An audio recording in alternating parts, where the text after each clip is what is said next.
Assalamualaikum warahmatullahi wabarakatuh. Alhamdulillahilladzi ja'ala syahra Ramadan sayyidas syuhur.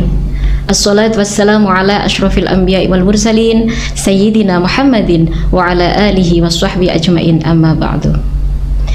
Puji syukur senantiasa kita panjatkan kehadirat Allah Subhanahu wa taala karena berkat rahmat dan hidayahnya pada hari ini kita bisa hadir di podcast Kantor Kementerian Agama Kabupaten Banyuwangi yang merupakan salah satu sarana informasi digital yang memberikan informasi yang menarik bagi masyarakat, terutama bagi keluarga besar Kantor Kementerian Agama Kabupaten Banyuwangi tentunya. Baik sahabat podcast Kemangi rahimakumullah, pada kesempatan kali ini kita hadir dalam rangkaian acara memasuki bulan Ramadan, mengisi bulan Ramadan. Baik, kami ditemani oleh Ustadzah Eva Suudah SAG MPDI. Kami sapa dulu. Assalamualaikum Ustadzah. Waalaikumsalam warahmatullahi wabarakatuh. Bagaimana kabarnya Ustadzah hari ini? Alhamdulillah, sehat walafiat. Alhamdulillah. Baik, sahabat podcast, pada kesempatan kali ini tema kita akan membicarakan tentang keutamaan membaca Al-Quran di bulan Ramadan. Ngomong-ngomong, Ustazah tidak menyapa saya ini ya. Ya. Bagaimana kabarnya Ustazah Yuni? Alhamdulillah, saya baik Ustazah. Bagaimana sapaan kita di RA? Oh iya, kita kan pengawas RA ya. Iya, biasanya sapanya berbeda gitu ya. Iya. Bagaimana sapaannya Ustazah Yuni? Bagaimana kabarnya? Alhamdulillah, luar biasa. Allahu Akbar. Yes. Alhamdulillah, pada kesempatan hari ini tema kita tentang keutamaan membaca Al-Quran di bulan Ramadan. Tentu kita tahu bahwa Al-Quran merupakan salah satu mukjizat terbesar Nabi Muhammad SAW yang diturunkan di bulan Ramadan. Apa saja keutamaannya? Mari kita dengarkan penjelasan dari Ustadzah Eva Suudah. Disilakan. Baik, terima kasih Ustazah Yuni. Assalamualaikum warahmatullahi wabarakatuh. Waalaikumsalam warahmatullahi wabarakatuh. Sahabat podcast Kemai yang dirahmati Allah, bulan Ramadan adalah bulan yang penuh barokah, rahmat, dan maghfirah Allah. Umat Islam seluruh dunia tidak akan melewati hari-harinya kecuali dengan mengamalkan amalan-amalan yang bernilai ibadah, seperti rajin sedekah, melaksanakan tarawih, melaksanakan sholat witir, sholat duha, dan sholat sunnah lainnya. Umat Islam diberi kesempatan untuk mendapatkan pahala yang berlipat ganda di bulan Ramadan sesuai dengan amal ibadah yang dilakukannya, tak terkecuali membaca Al-Quran. Membaca Al-Quran dan menghatamkan Al-Quran sudah menjadi tradisi bagi umat Islam. Sebagaimana kita tahu di sekeliling kita, di kantor-kantor, di musola, di masjid, di bulan Ramadan mulai dari pagi hari sampai malam hari Al-Quran disenandungkan. Mulai dari anak-anak, remaja, dewasa, semuanya menyenandungkan Al-Quran di bulan Ramadan.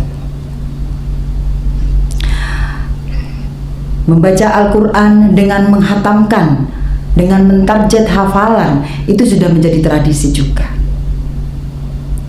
Hataman Quran yang sifatnya berkelompok atau tadarus, itu biasanya hafalannya minimal 1 kali. Ya. Untuk membaca pribadi biasanya ada yang sampai mampu menghafal 5 kali, 3 kali, atau bahkan 10 kali, tergantung waktu luang yang dia miliki. Kalau Ustazah Yuni berapa kali hatam? Alhamdulillah, kalau saya sebelum Ramadan itu one day one juz Ustazah. Jadi habis subuh itu 1 juz harus itu, kecuali kalau kita halangan. Subhanallah. Kalau Ramadan ya nanti targetnya insya Allah 2 kali khatam, amin. Soalnya kan perempuan kadang itu ada waktu-waktu tertentu kita tidak bisa membaca Al-Quran. Betul sekali. Paling tidak kita di bulan Ramadan ini harus punya target berapa kali kita khatam sesuai dengan waktu yang kita punya. Ya, benar. Sahabat podcast Kemai yang dirahmati Allah, dalam sebuah hadis kami pernah membaca bahwa Rasulullah Shallallahu Alaihi Wasallam pada saat didatangi malaikat Jibril pada bulan Ramadan, beliau selalu mengajak membaca Al-Quran dan mempelajarinya. Bahkan sahabat Utsman bin Affan dalam menghadapi bulan Ramadan, beliau bisa menghatamkan Al-Quran dalam waktu semalam. Dengan demikian, Al-Quran sangatlah banyak keberkahan, sangatlah perlu, sangatlah penting kita baca di bulan Ramadan. Karena banyak sekali keunggulan-keunggulan, banyak sekali keistimewaan-keistimewaan jika kita laksanakan di bulan Ramadan.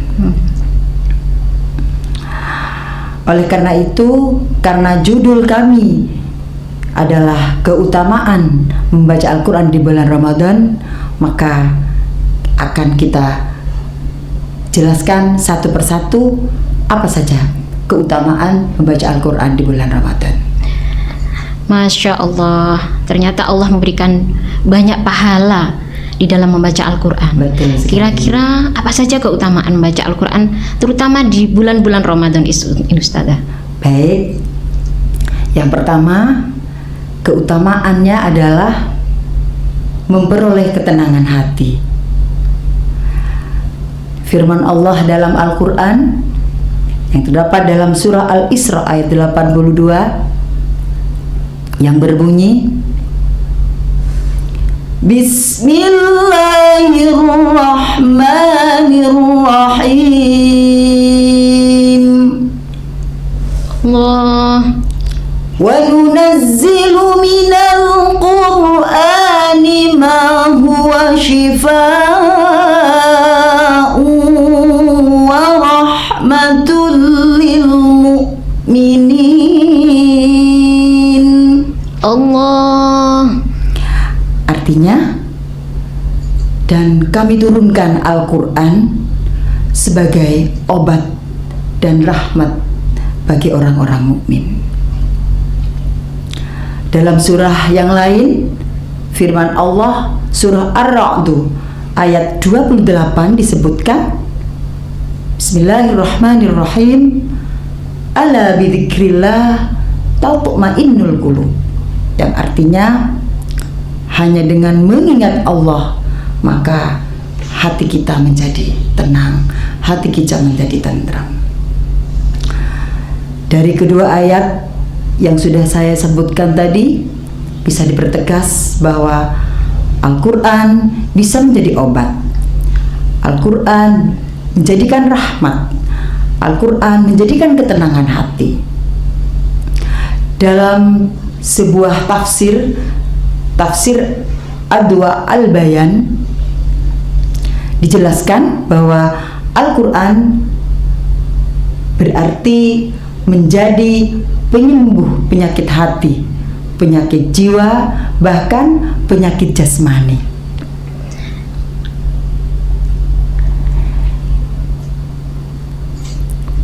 Bisa kami contohkan seperti ada orang yang mudah curiga, mudah munafik dalam perkataannya, maka orang itu berarti mempunyai penyakit hati. Ini Al-Quran bisa menjadi obat baginya. Ada juga penyakit jiwa, ya, jiwa yang labil, jiwa yang tidak tenang. Al-Quran bisa menjadi penyembuh. Al-Quran juga bisa menyembuhkan penyakit jasmani. penyakit jasmani, obatnya adalah dengan ruqyah. Seperti sering kita tahu, mungkin di antara teman-teman kita ada yang sudah pernah meruqyah mungkin, bahwa ruqyah itu adalah menggunakan Al-Quran sebagai alat penyembuhannya. Hanya Ustazah Yuni apa pernah dengar kata-kata ruqyah ini? Pernah sih Ustazah, pernah. Bahkan kadang lihat di TV gitu ya, ada orang yang meruqyah pakai bacaan Al-Quran. Ruqyah itu kalau kita menggunakan ayat-ayat Al-Quran, otomatis ruqyah itu kalau nggak salah namanya ruqyah syar'i, begitu ta? Oh begini, ruqyah itu ada dua, Ustazah. Oh ya. Yang pertama namanya ruqyah bisyar'i. Ruqyah bisyar'i itu adalah ruqyah yang menggunakan Al-Quran sebagai alat pengobatnya. Seperti kita membacakan surah dari surah Al-Ikhlas, Al-Falaq, surah An-Nas, atau di akhir surah Al-Baqarah yang kita kenal dengan sebutan ayat kursi. Oh iya, ayat kursi. Ayat kursi itu namanya ruqyah bisyar'i. Seperti itu. Yang kedua namanya ruqyah bisyirki, yaitu ruqyah yang menggunakan alat yang membuat kita syirik, menyekutukan Allah. Contohnya? Ini yang tidak boleh kita lakukan. Contohnya kira-kira apa, Ustazah? Kita datang ke dukun misalkan. Oh ya. Tuh nanti paranormal dia mengatakan sakitnya ini, nanti malah membawa orang lain yang ini. Yang timbul fitnah berarti. Timbul fitnah dan menyesatkan. Ya. Maka kita menggunakan yang ruqyah bisyar'i saja. Ya. Saya itu pernah lihat ayah saya sendiri deh. Itu mengambil air, kemudian entah itu dibacakan apa, kemudian diminumkan. Waktu itu adik saya itu nangis terus, kemudian diminumkan, tiba-tiba diam. Itu termasuk yang mana itu? Lah yang dikatakan Ustazah Yuni ini termasuk ruqyah bisyar'i, karena menggunakan surah apa yang dibaca? Kayaknya bacaannya itu Fatihah, sholawat gitu. Itu namanya ruqyah bisyar'i secara mandiri. Oh, secara mandiri. Jadi sebenarnya kita semua, kita umat Islam bisa meruqyah diri kita sendiri, yaitu dengan menggunakan ayat-ayat Al-Quran yang memang ada anjuran ayat itu digunakan untuk mengobati sakit hati, menghindari godaan setan, yang seperti itu. Jadi kita bisa meruqyah sendiri, tidak harus orang lain. Ya. Omong-omong tentang penyakit jasmani, saya teringat akan sebuah cerita sahabat Nabi. Oh ya, tadi dikatakan bahwa Al-Quran itu bisa menjadi penyembuh obat untuk penyakit jasmani. Ya. Itu yang bagaimana itu? Ya, ini sebenarnya diceritakan dalam sebuah hadis yang diriwayatkan oleh Imam Bukhari Muslim. Ada seorang sahabat pada masa Rasulullah mengadakan safar, perjalanan. Dalam perjalanannya di sebuah kampung namanya Kampung Badui. Ya. Para sahabat sebenarnya minta dijamu oleh mereka, tetapi orang-orang kampung tidak mau menjamu mereka. Sehingga dalam perjalanannya sahabat kemudian bertemu dengan pimpinan kampung yang sakit. Dia mengadu kesakitan karena disengat. Apa itu disengat? Dientuk kalau Banyuwangi. Oh, dientuk ya? Iya, bahasa Banyuwangi dientuk. Kalau bahasa Indonesia sengat ya? Disengat. Karena disengat kalajengking, Bunda. Kemudian menjadi demam karena kan ada bisanya. Bisa. Karena ada bisanya. Kemudian masyarakat di kampung itu bingung, gimana ini? Akhirnya orang kampung itu datang kepada sahabat. Wahai sahabat, siapa yang bisa menyembuhkan pimpinan kampung saya, bisakah kalian membacakan sesuatu agar menjadi sembuh? Kemudian sahabat menjawab, iya saya bisa.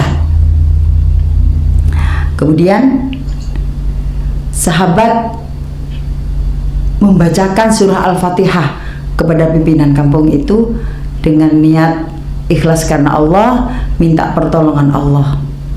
Sesaat kemudian, alhamdulillah dengan izin Allah menjadi sembuh. Masya Allah. Alhamdulillah.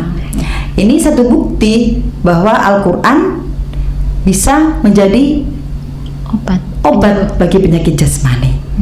Singkat cerita, takutnya pemirsa nanti terus ceritanya kemudian gimana itu. Setelah sembuh, kemudian oleh pimpinan kampung yang sudah sembuh tadi kemudian diberi hadiah. Hadiahnya adalah diberi seekor kambing. Masya Allah, dapat kambing. Iya. Tetapi kambingnya ditolak, tidak dibawa. Karena perjalanan soalnya. Karena takut merepotkan. Betul, ya. betul. Coba diberikan ke saya. Oh, habis sudah. Iya, langsung saya dipotong. Iya. Saya buat selamatan bersama sahabat podcast Kemenak. Siap. Sahabat podcast Kemenak yang kami hormati, Ibnu Qayyim dalam kitab Al-Ma'ahad, dalam kitab Al-Ma'ad menyebutkan bahwa Al-Quran adalah penyembuh yang sempurna. Dalam kitab itu disebutkan ada orang tertentu yang memang oleh Allah diberi taufik, diberi ilmu, yang kemudian bisa menyembuhkan orang lain, tapi juga dengan bacaan-bacaan Al-Quran. Seperti yang pernah kita tahu mungkin seperti orang-orang ulama pintar yang kemudian memberi amalan-amalan, ya, suruh baca surah ini, diamalkan, baca wirid ini, nah, sehingga karena pertolongan Allah menjadi sembuh. Hanya kita harus hati-hati, jangan sampai kita salah memilih orang alim sungguhan apa alim-aliman. Iya, apa jadi-jadian gitu. Iya, seperti itu. Jadi kita ya harus tahu sendiri. Jadi itulah salah satu penjelasan bahwa Al-Quran menjadi obat jasmani, rohani, dan jiwa. Nah, kemudian saya baca lagi di hadis itu, Rasulullah berpesan kepada kita bahwa penyembuh bagi orang yang sakit yang sebenarnya adalah madu dan Al-Quran. Insya Allah madu dan Al-Quran, seperti itu. Jadi mari kita usahakan untuk mencari obat penyembuh jiwa, mencari obat ketenangan melalui Al-Quran, dan gratis. Gitu Ustazah Yuni ya. Betul. Berarti keutamaan membaca Al-Quran dalam bulan Ramadan yang pertama tadi, bahwa Al-Quran itu bisa sebagai obat, baik itu untuk penyakit hati, jasmani maupun jiwa. Baik. Kemudian sebagai atau untuk ketenangan jiwa begitu. Juga yang terakhir adalah sebagai rahmat. Iya. Ustazah. Baik. Itu masih pertama, Ustazah. Iya. Mungkin ada keutamaan yang lain, Ustazah, selain hal tersebut? Keutamaan Al-Quran itu sangat banyak sekali. Mudah-mudahan nanti waktunya cukup ya. Amin. Keutamaan yang kedua adalah orang yang membaca Al-Quran akan mendapatkan pahala yang berlipat ganda. Kalau berlipat ganda berarti banyak. Dalam hadis riwayat Muslim, dalam sebuah hadis yang diriwayatkan oleh Muslim, berisi tentang barang siapa yang membaca Al-Quran satu huruf, maka akan diganti dengan 10 kebaikan. Ya. Dan 10 kebaikan itu akan dilipat gandakan menjadi 10 kebaikan. Saya ulang, barang siapa yang membaca Al-Quran 1 huruf, maka akan diganti dengan 1 kebaikan.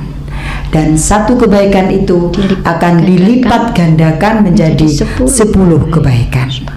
Ya, itu adalah lipat gandanya. Kemudian lanjut dari hadis itu adalah, saya tidak mengatakan alif itu 1 huruf.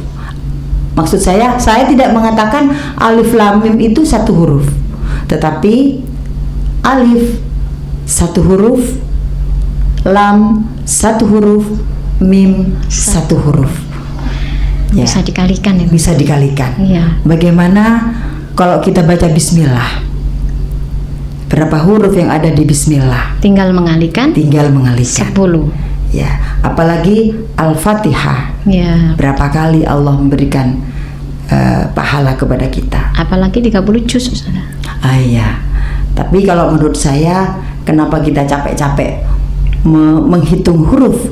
Kita baca saja sebanyak mungkin. Iya, terserah Allah memberikan berapa lipat pahala kepada kita. Betul. Ya. Terus seumpama ini Ustazah, pahala itu diberikan satu pahala, satu kebaikan, bahkan bisa berlipat menjadi 10 kebaikan. Bagaimana kalau kita membaca itu tidak lancar Ustazah? Kan kadang ada orang itu membaca alladina begitu. Gimana Ustazah itu? Ya, banyak kita temui yang seperti itu Ustazah. Di tempat saya itu karena memang di lingkungan awam ya. Oh ya, betul. Membacanya nyeret-nyeret, terbata-bata kayak begitu. Juga ada pertanyaan banyak yang seperti itu ke saya. Bagaimana saya mau baca Quran? Saya bacanya lo masih tetak kayak anak kecil belajar lari, belajar jalan. Apa gak malah nambah dosa? Begitu. Jadi hal yang seperti itu lumrah terjadi. Dan hal seperti itu juga sudah dijelaskan dalam sebuah hadis yang diriwayatkan oleh Aisyah radhiyallahu an. Rasulullah Shallallahu Alaihi Wasallam bersabda, orang yang mahir membaca Al-Quran, mahir dalam artian dia itu bacaannya sudah fasih, tajwidnya bagus, panjang pendeknya sudah sesuai ilmu tajwid, makhrajnya tepat, kemudian semuanya sesuai ilmu tajwid, dia mahir, ibtidak tawakufnya juga sudah bisa. Itu namanya mahir. Maka orang yang seperti itu akan bersama malaikat yang terhormat. Insyaallah. Berarti kita harus belajar sungguh-sungguh. Betul. Terus kalau yang tetak-tetak tadi Ustazah? Kalau yang tetak dan terbata-bata, mengapa mereka terbata-bata? Karena memang tahapnya masih nyampe di situ. Iya. Makanya kan dari kecil harus sudah mulai belajar ngaji. Iya. Jadi ketika kita sudah mulai beranjak remaja, sudah lancar bacanya. Iya, bacanya lancar. Jadi tidak usah ragu, tidak usah kecewa bagi orang yang mau terbata-bata, bagi orang yang membacanya masih terbata-bata karena dia memang kesulitan dan belum lancar. Karena orang yang terbata-bata itu tetap diberi pahala oleh Allah, yaitu pahalanya 2. Pahalanya 2. Alhamdulillah masih dapat pahala ya. 1 pahalanya karena mau baca, usaha membaca walaupun dengan tetak. Orang baca dengan tetak itu sebenarnya sudah ngempet itu, ngempet malu. Nah temannya sudah mahir. Saya kok masih terbata-bata. Iya betul. Seperti itu. Makanya oleh Allah masih diberi pahala orang seperti itu. Kerja keras, menahan rasa malu, ngempet dia. Untung dia mau kumpul dengan temannya. Iya betul.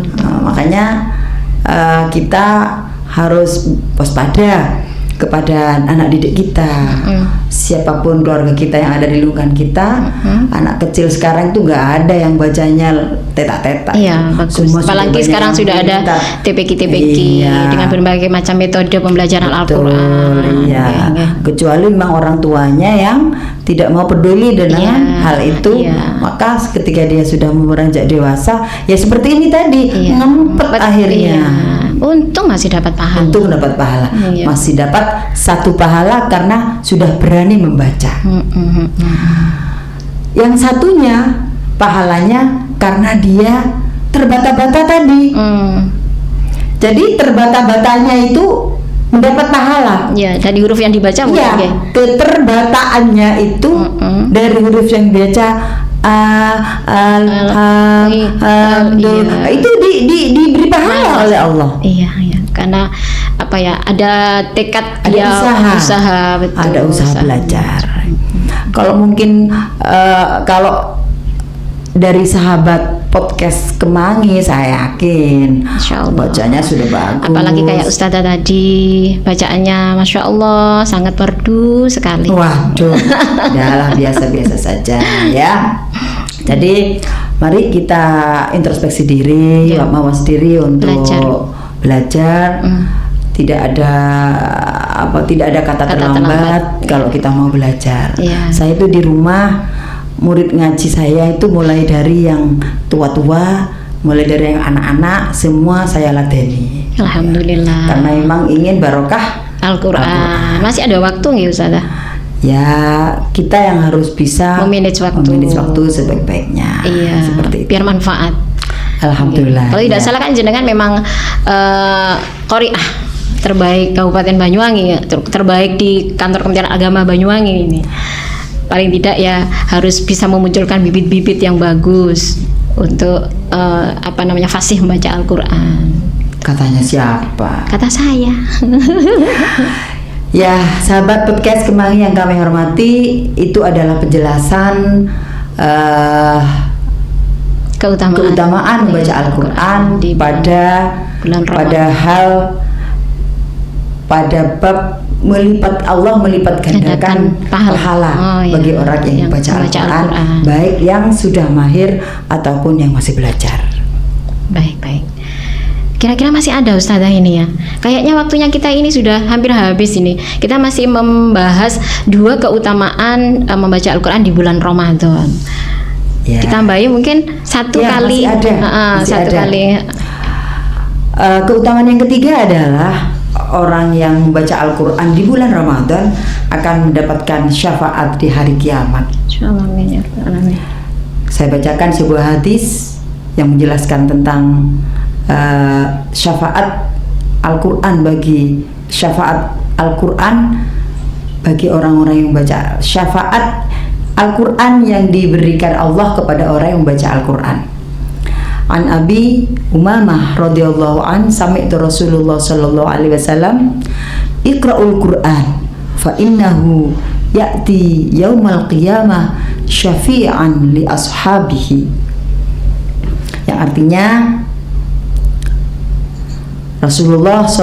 saya mendengar Rasulullah sallallahu alaihi wasallam bersabda, bacalah Al-Quran karena Al-Quran itu akan datang pada hari kiamat memberikan syafaat kepada orang yang membacanya. Diriwayatkan oleh Ahmad bahwa di hari kiamat nanti ada persaksian antara pahala puasa dengan pahala membaca Al-Quran. Katanya yang membaca Al-Quran, matur nang Gusti Allah, ya Allah, saya yang membuat orang itu lapar. Saya yang membuat orang itu menahan lapar dan dahaga. Maka izinkan saya memberi syafaat. Kemudian kata Al-Quran yang kata orang yang biasa membaca Al-Quran, saya yang membuat orang ini tidak tidur semalam untuk membaca Al-Quran, maka izinkan saya untuk memberikan syafaat. Baik Ustazah serta sahabat podcast Kemangi, materi kita tadi tentang keutamaan baca Al-Quran di bulan Ramadan. Karena waktu yang singkat padahal masih banyak yang disampaikan ya Ustazah, kita ambil kesimpulan bahwa keutamaan baca Al-Quran di bulan Ramadan yang pertama menjadikan kita atau sebagai Al-Quran itu sebagai obat ketenangan, baik ketenangan hati, jiwa. Kemudian yang kedua, orang yang baca Al-Quran akan mendapatkan pahala yang berlipat ganda. Yang ketiga, orang yang baca Al-Quran diberikan syafaat oleh Nabi Muhammad SAW. Baik sahabat podcast Kemangi, demikian yang bisa kami sampaikan. Oh ya, ada pantun Ustazah. Ya. Boleh saya dulu Ustazah? Boleh. Naik sepeda jangan nekat, Cakep. tetap waspada walaupun cepat. Cakep. Coba Ustazah dilanjutin. Kuatkan iman, tegarkan tekad, Cakep. tinggalkan maksiat, mari bertaubat. Demikian yang bisa saya sampaikan. Saya Yuni Fatati Handayani dan Ustazah Eva Sungodah SAG MPDI. Kurang lebihnya kami mohon maaf. Wabillahi taufik wal hidayah. Wassalamualaikum warahmatullahi wabarakatuh.